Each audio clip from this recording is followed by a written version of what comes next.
Who has questions? I have a question. We need, once again, funding to actually conduct this type of research and find out what the actual statistics are inside the Amish community. My opinion, I'm saying it's a solid, 1 in 3 women, and probably even more. I really do feel it is higher for women and girls. And just in terms of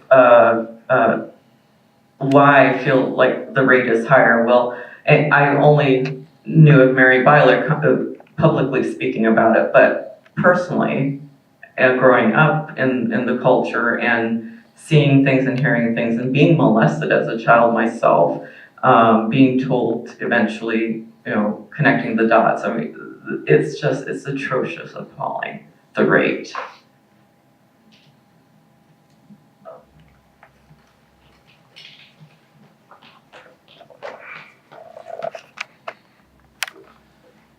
First of all, thank you all for your stories and your presentations.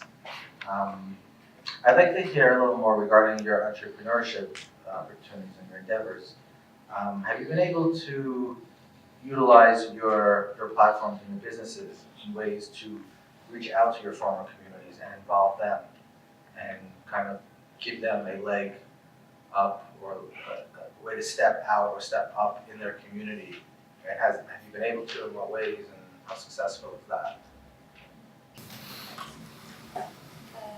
I mentioned before that it was my goal since I took over as a director of this Native organization that I would try my best to help mentor younger artists who are actors, directors, and writers.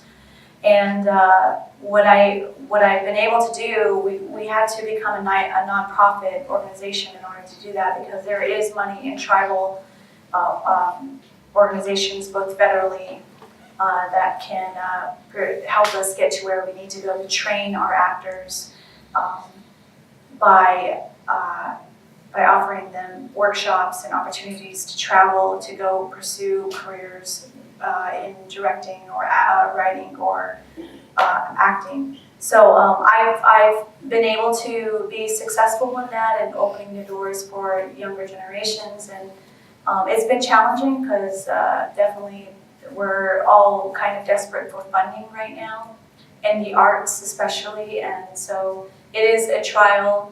And having to make that a specific goal every time I work with someone new, because it's an opportunity for them to work and to train better, and we need to train our actors and writers and directors so that they can go into the industry instead of having non-natives portray Native Americans. So I don't know if you ever heard of spaghetti westerns, but we're just kind of done with that. And more and more Native producers are coming up and producing their own production companies. So it's really getting to be a bigger entity, and we're all excited about where we're going to go with that.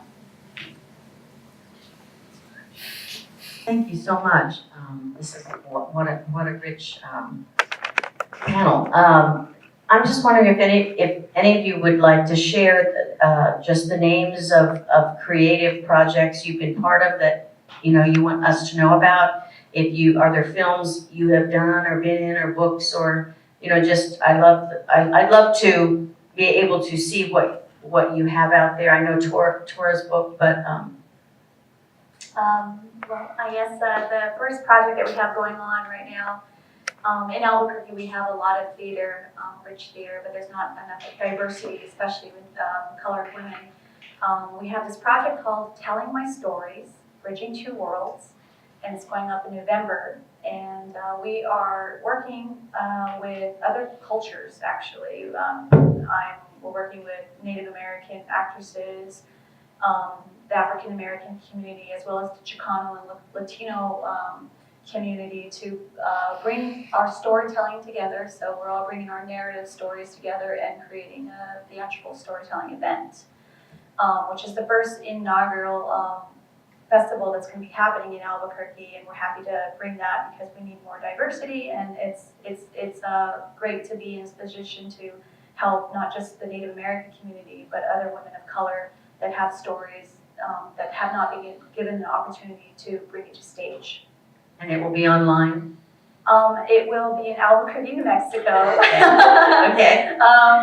We are hoping to make it a festival that is going to be continuing, and another festival that we're going to be starting this coming year is a Navajo Theater Festival in Albuquerque, New Mexico. And I'll be working with other artists that are throughout the community. One of them is, throughout the country, we have different Native American theater organizations that are willing to put more time and effort into building this community that desperately needs to be told, because there are a lot of great stories, beautiful ones. My entrepreneurial project is the Amish Heritage Foundation.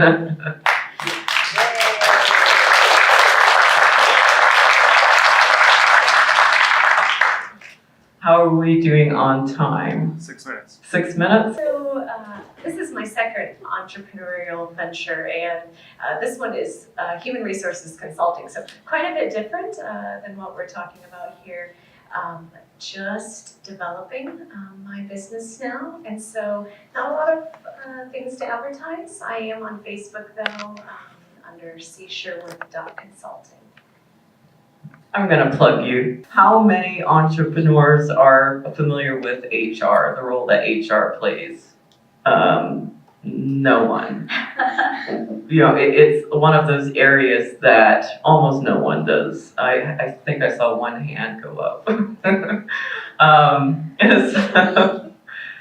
So HR and insurance and other legal things are the areas that entrepreneurs need to they have the least amount of information, especially if it's startup, like very startup, or their very first endeavor. So I encourage anyone who has a small business to please look up Cheryl, because she will kick ass with your HR needs.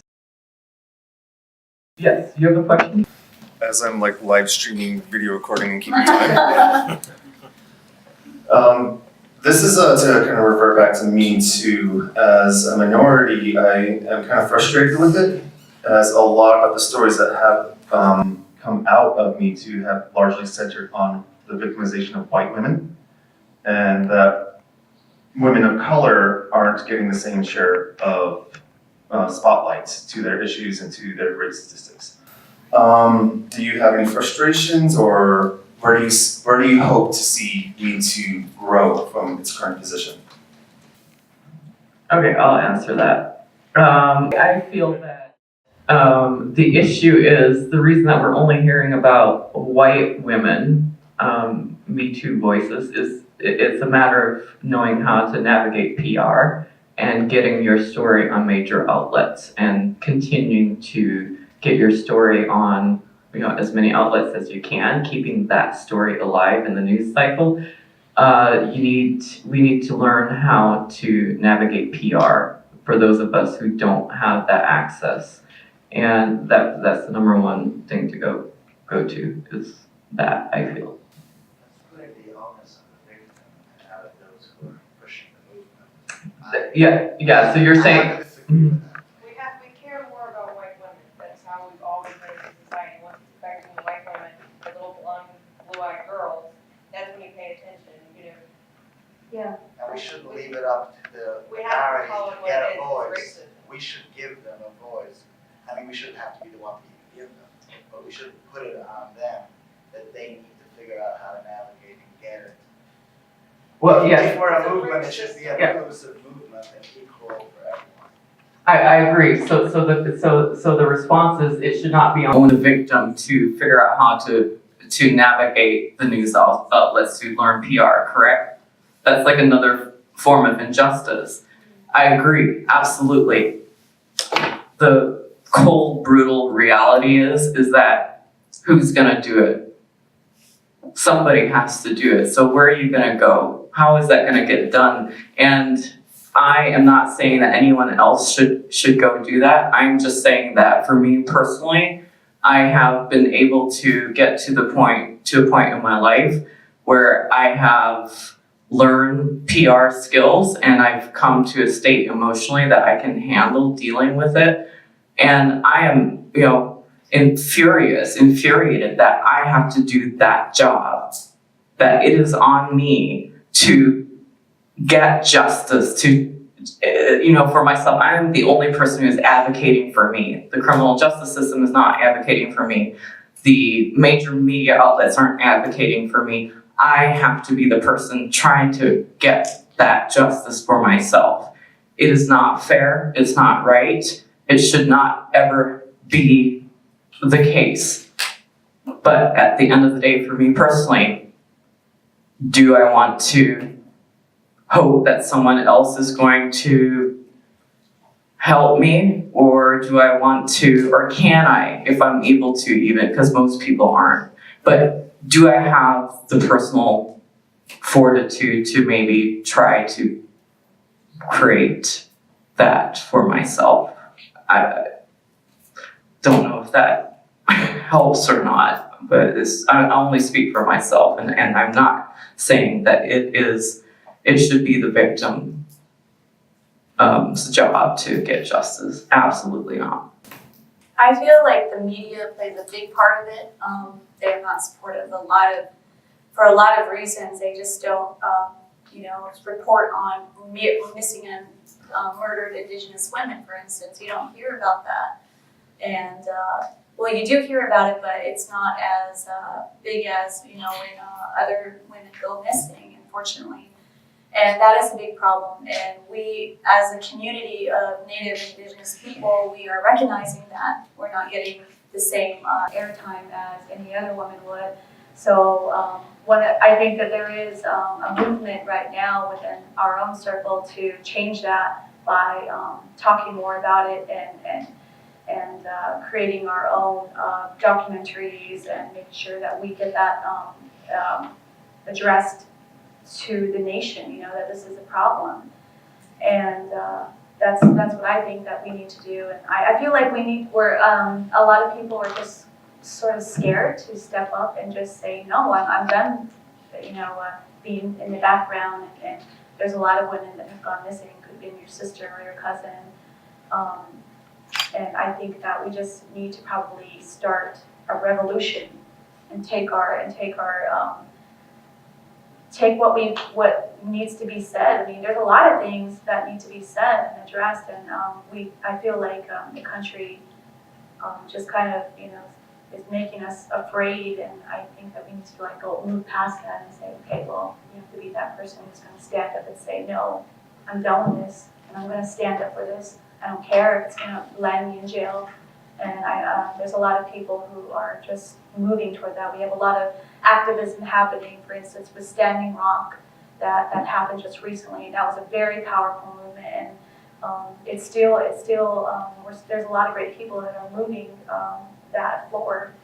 And unfortunately, it still continued. Standing Rock still the whole mining and the drilling continued. And it doesn't help with the administration that's in power right now, unfortunately. But what we need to do is, continue and move forward as a whole group and not be afraid. I mean, our people are survival. We're used to people killing us off, I guess you would have to say. And it's a hard reality that we're all facing all the time, but.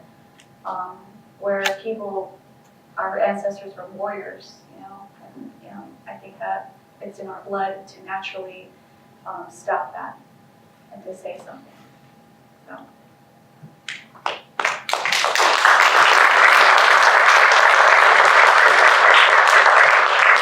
I would like to remind everyone that we have the closing reception at Freeman Stillspruce Art Gallery, which is in downtown Lancaster. And I believe it's within walking distance from here. I don't know. If not, take. It's probably about a 3/4 of a mile. Okay, awesome. 3/4 of a mile. Walk or take a car or Lyft or whatever. And that's from 6 to 8, again, from 6 to 8. And go see some beautiful, beautiful art by Amish Mennonite fine artist Freeman. He's going to be there himself to host. And we chose that as our closing reception. We chose Freeman because he's the closest we can get to an example of someone, of an Amish person who has developed himself, was able to express himself creatively in the fine arts. So I don't know anyone from a traditional Amish background who has achieved that. And I would like to, through the Amish Heritage Foundation, I mean that is one of our, what we're trying to create is for people to have inspiring models of how they could become, how they could evolve into, were they given the freedom to choose their own lives and develop themselves and their, ways of expressing themselves instead of having that repressed. So let's go. We've had a heavy day, lots of, heavy topics, and there's hors d'oeuvres, cocktails, and beautiful art to hopefully bring a little relief in a good way. And thank you all for being here. I appreciate it so very much. Our very first annual conference. And I hope to see all of you next year again. So.